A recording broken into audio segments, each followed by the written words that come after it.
మన ప్రభు అయిన యేసుక్రీస్తు నామమున మీ అందరికీ వందనాలండి. మరొకసారి అననుకూలమైన పరిస్థితుల్లో కూడా దేవుడు సిలువలో పలికిన 7 మాటలు ధ్యానించుకోవడానికి మనకి దేవుడిచ్చిన అపారమైన కృపను బట్టి ఆ దేవాదేవునికి నిండు వందనాలు తెలియజేస్తున్నాను. మీరు అలసిపోయారు, నాకు అర్థమవుతుంది. త్యాగం చేయడం కూడా నాకు అలవాటు అయిపోయింది. కాబట్టి చాలా డిస్క్రీట్గా, చాలా కొద్దిగా చెప్పి వదిలేస్తాను. కానీ చెప్పేది నాకు తెలిసి ఎక్కువ మంది తెలియకపోవచ్చు ఈ విషయం. వాళ్ళందరికీ తెలియజేయాలన్నదే నా ఆకాంక్ష, నా పట్టుదల. యేసుక్రీస్తు శిలువ మీద పలికిన 7వ మాట లూకా సువార్త 23:46. మీరేం చూడొద్దు చెప్తున్నాను. అంతటి యేసు గొప్ప శబ్దం చేసి, తండ్రి నీ చేతికి నా ఆత్మను అప్పగించుతున్నాను నేను. సో దేవుడు తన ఆత్మని తండ్రికి ఎందుకు అప్పగించాడు అనేది ఒక పాయింట్. తర్వాత ఆత్మ అనేది ఏంటి, ఈ 2 మాత్రమే నేను మీకు ఎక్స్ప్లెయిన్ చేసి ఇక నా వాక్యాన్ని ముగించేయాలని అనుకుంటున్నాను. అసలు ఆత్మ అంటే ఏంటంటే, ఇట్ ఆల్ స్టార్టెడ్ ఎప్పుడు దేవుడు నేలమంటి నుంచి నరుని నిర్మించి ఆదాంలో తన ఊపిరి ఊది తనకి జీవాత్మని కలిగిస్తాడనమాట. సో ఈ జీవాత్మ అనేది ఏంటంటే మన సెల్ ఫోన్లో ఉన్న ప్రాసెసర్ లాంటిది అనమాట. సో ఆ ప్రాసెసర్ ఏం చేస్తుందంటే నీ ఫోన్లో ఉన్న యాక్టివిటీస్ అన్నిటినీ అదే కంట్రోల్ చేస్తుంది. నీ ప్రాసెసర్, నీ బ్యాటరీ లైఫ్ ఇవన్నీ బాగున్నంత వరకే నీ ఫోన్ నువ్వు వాడతావు. మనిషి అయినా అంతే. నీ ఆత్మ సక్రమంగా ఉన్నంత వరకు, నీ ఆత్మ పనిచేస్తున్నంత వరకు మాత్రమే నువ్వు బ్రతుకుంటావు. నీ ఆత్మ పోయిందంటే నువ్వు చనిపోయినట్టు లెక్క. సో ఈ ఆత్మ యొక్క మెయిన్ ఉద్దేశం ఏంటంటే, ఈ ఆత్మ మనిషి చనిపోయిన తర్వాత మనిషి శరీరాన్ని వదిలేసి వెళ్ళిపోతుందన్నమాట. అన్లెస్ అంటిల్ మనిషి పుట్టినప్పటి నుంచి ఈ క్షణం, ఆదాం నుంచి ఇప్పుడు ఈ క్షణం పుట్టిన బాబు వరకు కూడా ప్రతి ఒక్కరిలో ఆత్మ అనేది ఉంటుందన్నమాట. ఆత్మ ఏం చేస్తుందంటే, ఆత్మ మనిషి పుట్టినప్పటి నుంచి చచ్చిపోయినప్పుడు వరకు తను చేసిన ప్రతి పని, అది మంచిదైనా చెడ్డదైనా, ప్రతిదీ కూడా నోట్ చేసుకొని అకౌంటబిలిటీతో ఉంటుందన్నమాట. ఇది ఏంటనేది మనం పరలోకానికి వెళ్ళాలా నరకానికి వెళ్ళాలా అనేది డిసైడ్ చేసే ఫ్యాక్టర్ ఆత్మకు ఉంటుందన్నమాట. సో ప్రతి ఒక్క మనిషికి ఆ ఛాన్స్ ఉండదు. ఏది యేసుక్రీస్తు అన్నట్టు నా తండ్రి నీ చేతికి నా ఆత్మ అప్పగిస్తున్నా అనే ఛాన్స్ ప్రతి తండ్రికి ఉండదు, ప్రతి మనిషికి ఉండదు. సో మనిషి బతుకున్నంత కాలంలో చేసిన పనులను బట్టి మాత్రమే నువ్వు పరలోకానికి వెళ్తావా నరకానికి వెళ్తావా అనేది డిసైడ్ అయ్యి ఉంటుంది అనమాట. సో ఇంతవరకు నేను ఆత్మ గురించి ఇంతకన్నా ఎవరికి ఏం చెప్పక్కర్లేదు. ఎందుకంటే ప్రతి ఒక్కరికి తెలుసు ఆత్మ, ప్రతి ఒక్క మనిషిలో ఆత్మ ఉంటుందని, ఆత్మ ఏం చేస్తుంది అనేది. సో ఇక్కడతో ఆత్మ అనే కాన్సెప్ట్ ఏంటనేది ప్రతి ఒక్కరికి అర్థమై ఉంటుంది, చిన్నపిల్లలతో కూడా. సో నెక్స్ట్ ఏంటంటే, ఆత్మ తండ్రికి నా ఆత్మను అప్పగిస్తున్నాను దేవుడు ఎందుకు అన్నాడంటే, లెట్స్ సే ఒక ఎగ్జాంపుల్ తీసుకుందాం. ఇప్పుడు మా డాడీ ఇక్కడ ఉన్నారనుకుందాం. మా డాడీ ఒక్కళ్ళే ఉంటే మా డాడీకి నేను ఇవ్వాలనుకుంటే తీసుకోండి అని అంట. లేదు మా డాడీతో పాటు ఎవరన్నా ఇక్కడ ఉన్నట్టే, డాడీ మీరు మాత్రమే తీసుకోండి అంటాను. సో దేవుడు అడ్రస్ చేసిన విధానంలో అక్కడ తండ్రితో పాటు నరుని ఆత్మ కోసం ఎదురు చూసే ఇంకొకళ్ళు ఎవరో ఉన్నారు అనే పాయింట్ మనకు అర్థమవుతుంది. సో పరిశోధించి ఊర్లు తిరగటం ఇష్టం ఉండదేమో, కానీ దేవుడి గురించి, దేవుడి వాక్యాన్ని గురించి పరిశోధించడం మాత్రం చాలా ఇష్టం ఉంటుంది నాకు. సో దేవుడు కాకుండా నరుని ఆత్మను కోరుకునే ఇంకో వ్యక్తి ఎవరైనా ఉన్నారా అన్న థాట్ నాకు వచ్చినప్పుడు, అప్పుడు వచ్చింది ఈ ఆలోచన. నేను తెలుసుకున్నది మీకు చెప్పడానికి ప్రయత్నం చేస్తూ ఉంటాను. మనందరికీ తెలుసు, పరలోకంలో దేవదూతల్లో ఒకడైన లూసిఫర్ దేవునికి వ్యతిరేకంగా ఒక ఆర్మీని సిద్ధం చేసి దేవుడి మీద తిరుగుబాటు చేసి ఆ యుద్ధంలో ఓడిపోయి పరలోకంలో నుంచి నేల మీదకి తోసివేయబడతాడు. అలా తోసిపోయబడిన లూసిఫర్ అన్న సైన్యం భూమి మీద తిరుగుతూ ఎవరు దొరుకుతారని ఎదుగుతున్న క్రమంలో దేవుడు తన రూపంలో చేసిన మనిషి భూమి మీద పుట్టి పెరిగి ఒక కుటుంబ వ్యవస్థలో ఎదగటం చూసిన లూసిఫర్ యొక్క సైన్య బృందం, మనం మాత్రం ఎందుకు ఇలాగ ఉండాలి, మనం కుటుంబం స్టార్ట్ చేయొచ్చు కదా అని చెప్పి దేవుని పిల్లలైన ఆడపిల్లల్ని, వాళ్ళు కూడా మనుషులు ఎలా అయితే ఫ్యామిలీ స్టార్ట్ చేస్తారో వాళ్ళు కూడా దేవుడు సృష్టించిన పిల్లలతో నిషేధించబడిన దేవదూతలు పిల్లలను కని భూమిని విస్తరించడం స్టార్ట్ చేస్తారు. ఇది చూసిన దేవుడికి కోపం వచ్చి తన అగ్ని జ్వాలను ఆకాశం నుంచి పంపించి, ఇలా ఎవరైతే చేశారో ఆ ప్రతి దేవదూతని ఒక నరకం అనే ఒక పాతాళం సృష్టించి ఆ పాతాళంలోకి త్రోసివేయటం జరుగుతుంది. అలా త్రోసివేయబడిన దేవదూతలకి మనుషుడికి పుట్టిన సంతానమే ఈ గొలియాత్ సంతానం. వాళ్ళని జైంట్స్ అంటారు.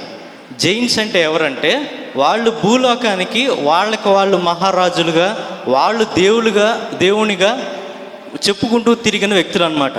మనం యావరేజ్ మనిషి ఎత్తు 6 అడుగులు అయితే వాళ్ళు 16 అడుగుల ఎత్తు పైన ఉండేవాళ్ళు అనమాట. సో ఇక్కడ నుంచి అర్థం చేసుకోవాల్సిన కాన్సెప్ట్ ఏంటంటే, మన ఎంతవరకు దెయ్యాలు, దురాత్మలు, అపవిత్రాత్మల గురించే విని ఉంటాం. కానీ మనకి తెలియని ఇంకొక టెర్మినాలజీ ఉంది, వాటిని డీమన్స్ అంటారు. డీమన్స్ అంటే ఎవరంటే, ఇలాంటి దుష్టాత్మలు ఏవైతే ఉన్నాయో దేవుడు శపించి నరకంలోకి తోసేయబడిన దుష్టాత్మల్ని డీమన్స్ అంటారు. అవి భూమి మీద మనిషి రూపంలో ఎప్పుడు తిరగక ఆ పాతాలను తప్పించుకొని భూమి మీద తిరుగుతూ ఎవరు దొరుకుతారా అని వాళ్ళని ఆవరించి వాళ్ళకి జీవితం లేకుండా చేద్దామని చూసే ఆ దురాత్మనే డీమన్స్ అంటారనమాట. దురాత్మ. ఈ దురాత్మ అలా తిరుగుతూ వెళ్తున్న క్రమంలో ఇప్పుడు మనకి ఆ దురాత్మ అంటే ఏంటో తెలుసు కాబట్టి ఆ దురాత్మ ఏం చేయగలదో మనం చూద్దాం. అలా దేవుడి సృష్టించిన ఈ సృష్టిలో ఆ పాతాలను తప్పించుకున్న దురాత్మలు తిరుగుతూ ఎవరు దొరుకుతారా అని చూస్తున్నప్పుడు మార్కు సువార్త 5వ అధ్యాయంలో, అది నేను ఇంటికి వెళ్ళాక చూడండి, మార్కు సువార్త 5వ అధ్యాయంలో చూసినప్పుడు యేసుక్రీస్తు ఆయన శిష్యులు ధోనిలో నుంచి దిగి ఒక ఒడ్డు మీద అడుగు పెట్టేసరికి అక్కడ బహుదయ్యములు దురాత్మలు పట్టిన ఒక వ్యక్తి ఆయన చూసి, మనుషులు ఆయన గుర్తుపట్టలేదు కానీ దురాత్మలు ఆయన గుర్తుపట్టి, దేవుని కుమారుడా నీకు మాతో ఏం పని అని చెప్పి యేసుక్రీస్తు దగ్గరికి వచ్చి నమస్కారం చేయగా అవి యేసుక్రీస్తుని వేడుకుంటున్నాయి. ఏమని? నువ్వు మమ్మల్ని ఈ దేశం నుంచి ఎక్కడికైనా పంపించొద్దు, మమ్మల్ని దయచేసి ఇక్కడే ఉండనిము అని అడుగుతున్నాయి. అవి ఎలాంటి దురాత్మలు అంటే, యేసుక్రీస్తు అడుగుతారు నీ పేరేంటి అని అడుగుతారు. నీ పేరేంటి అని ఆ దురాత్మను అడిగినప్పుడు అతను ఒక మనిషి ఒక దెయ్యం అయితే ఒక పేరు చెప్పగలడు. అనేక దురాత్మలు కలిగిన వ్యక్తి కాబట్టి సేన అంటారు. సేన అంటే దురాత్మల సమూహం అని అర్థం. ఆ దురాత్మలు ఆ మనిషిని ఏం చేసాయంటే, మనుషుల్లో అతన్ని బ్రతకనివ్వకుండా శ్మశానాల్లోనూ, అరణ్యంలోనూ, కొండల్లోనూ అతను సంచరించేలా చేసి అరుస్తూ, కేకలు వేస్తూ, ఏడుస్తూ తను గాయం చేసుకునే స్థితికి ఆ దురాత్మలు చేర్చాయన్నమాట. సో అతను మనసులో దేవుడిని కోరుకుంటున్నాడేమో మనకు తెలియదు, అతను దేవుడు ఆలకించాడేమో మనకు తెలియదు. కానీ యేసుక్రీస్తు ఆ రోజు వచ్చి అతని దగ్గర నుంచొని అతనిలో ఉన్న దురాత్మని తీసి అక్కడే మేత వేస్తున్న ఒక 2000 పందుల మీదకి ఆ దురాత్మని యేసుక్రీస్తు తోలేస్తాడు. ఒకసారి ఆలోచిద్దాం, ఒక మనిషి చూస్తే మహా అయితే 100 కేజీలు బరువు మోయగలుగుడేమో అనుకుంటాం. సో దేవుడు ఆ మనిషిలో నుంచి ఉన్న దురాత్మను తీసి 2000 పందుల మీద తోసాడంటే 2000 పందులు మోసే బరువుని ఒక మనిషి మోస్తున్నాడు. ఒకసారి అది ఆలోచిద్దాం. అంటే ఒక దురాత్మ పట్టిన వ్యక్తి మానసికంగా ఎంత నలిగిపోతాడో, ఎంత కురింగిపోతాడో మనకి ఇక్కడ అర్థమవుతుంది. ఎందుకంటే ఒక 100 కేజీలు మోయటమే గగనం అన్న ఈ లోకంలో అన్ని దురాత్మ సమూహాలు వచ్చి ఒక మనిషిని తొక్కుతున్నప్పుడు ఆ మనిషి పడే మానసిక వేదన మనకు అర్థమవుతుంది. సో ఆ మానసిక వేదన మనకు అర్థమవుతుంది. సో యేసుక్రీస్తు ఆ దురాత్మని ఆ పందుల మీద తోసేసినప్పుడు ఆ పందులు ఏం చేస్తాయంటే ఉరుక్కుంటూ వెళ్ళి ఆ కొండ చివరి నుంచి దూకి అక్కడే ఉన్న సముద్రంలో పడి వెలవెల్లాడుతూ చచ్చిపోతాయి. సముద్రానికి మన బైబిల్లో చాలా చాలా చాలా ప్రిఫరెన్సెస్ ఉన్నాయి. మనం ఇందాక మాట్లాడుకున్నాం ఆ పాతాళం ఎక్కడుందో ఎవరికి తెలియదు. ఈ భూమి సంబంధించిన మనం ఆలోచించినట్టయితే భూమి తక్కువ శాతం ఉంటుంది, నీళ్ళు ఎక్కువ శాతం ఉంటాయి. ఈ భూమి మీద నరులు సంచరిస్తారు కాబట్టి వెలుగు అనే కాన్సెప్ట్ మనకు తెలుసు. ఈ వెలుగు మనకు కనిపిస్తూ ఉంటుంది. అదే సముద్రంలో చూస్తే చీకటి అగాధ జలములు అంటారు కదా, ఆ చీకటే ఉంటుంది అనమాట. సో మనిషి జీవితం కూడా అంతే. నువ్వు నేల మీద నుండి దేవునితో ఉంటే నువ్వు కొద్దిగా పోరాడగలవు. అదే నీ మనస్సుని దురాత్మని ఒక చీకటి అంధకార శక్తులకి ఇచ్చినట్లయితే నువ్వు సముద్రంలో పడిన వాడితో సమానం. సముద్రంలో మనం ఎంతసేపు ఎదగలం, ఎంతసేపు మనం ఆ అలలను ఎదుర్కోవటానికి ఎంత శక్తి కావాలి మనకి.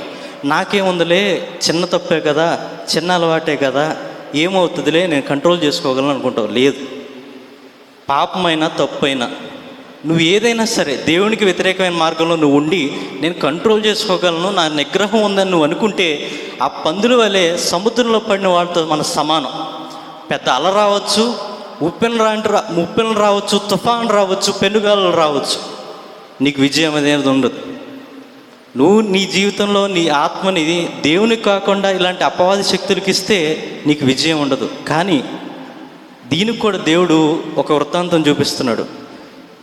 యేసుక్రీస్తు గారి శిష్యులు యేసుక్రీస్తు లేకుండా సముద్రంలో ప్రయాణం చేసి వెళ్తున్నప్పుడు ఒక భయంకరమైన తుఫాను గాలి వస్తాయి. శిష్యులందరూ భయపడిపోయి బెంబేలు ఎత్తిపోతున్నారు. ఎందుకంటే ఆ గాలి, ఆ వేగం, ఆ అలలు చూసి తట్టుకోలేకపోతున్నారు. ఇందాక మనం చెప్పిన అదే సముద్రం ఇక్కడున్న సముద్రం. కానీ వీళ్ళు దూరంగా కనిపిస్తున్నారు యేసుక్రీస్తు నీళ్ళ మీద నడుస్తూ. మన పరిస్థితి కూడా అంతే.